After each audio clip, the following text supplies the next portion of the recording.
There's a bit of exclusivity here because this is an Auto-Sleeper, but it's built on a Mercedes chassis, and Auto-Sleepers are the only British manufacturer using such a chassis.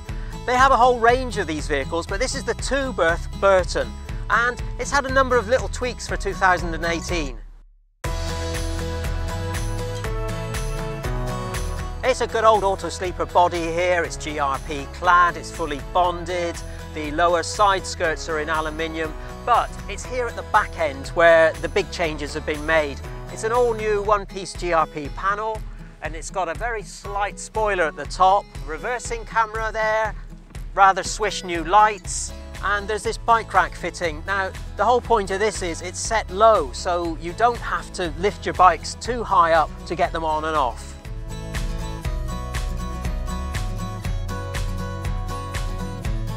Now, adding to the feeling of spaciousness in here are these large side windows, double glazed of course, but they open, they're top hinged.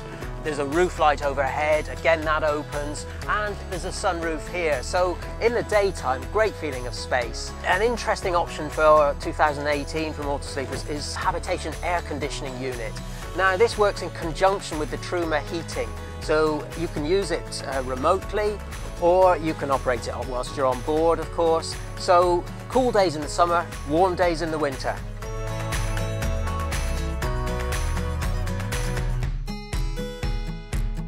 This double bed, rather like the lounge actually, is massive. 6'11" by 6'4", I'm told officially, and I'm not going to argue with that. It's huge. You can actually sleep pretty much anywhere you want, any way you want in this Bourton, because there's a reading light here, there's one in that corner, there's one in that corner, and there's one in that corner. Alternatively, you can just have two single beds. Blinds are easy to use as well, they're concertina style, and it's all very cosy at night. End kitchen layouts like this don't usually lend themselves to big kitchens in themselves, but as you can see, Auto-Sleepers have made quite a lot of this. They've got a proper cooker for a start with a dual fuel hob and a separate oven and grill.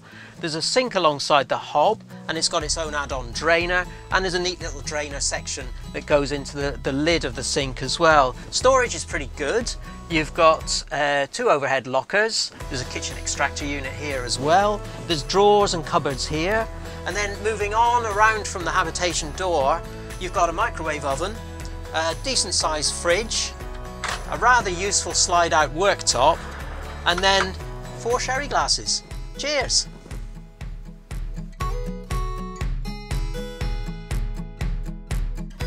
As you can probably guess, the washroom itself is rather compact, certainly in its dimensions, but that's not to say Auto-Sleeper haven't worked small miracles here really, and that's thanks mainly to a swinging wall where the basin comes round and then creates a shower cubicle, and then when you don't need the shower you just swing it back and you've still got room to use the basin, use the toilet, and then access all the other facilities in here. There are hooks for toilet rolls, towels, your clothes. There's even a retractable clothesline. All that's really missing is a window, although there is a roof light.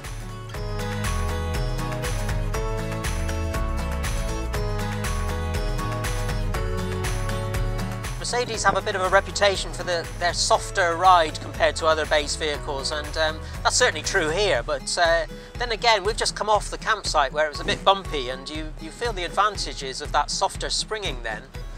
There's plenty of power on board as well. There's 163 brake horsepower, but probably the key feature for this vehicle is the automatic transmission, 7-speed, because it is so smooth and it just makes the driving so much easier.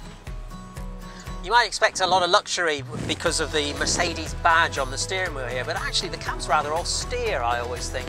Having said that though, it's very well equipped. You've got cruise control, there are steering wheel controls, there's a very good stereo system, air conditioning as well, plenty of other bits and pieces of equipment to make it all part of a leisure vehicle. So this is an Auto-Sleeper and it's based on a Mercedes. That means luxury. It's luxury for two in the case of the Bourton, but I have to say it does come at a price. Think 70,000 plus.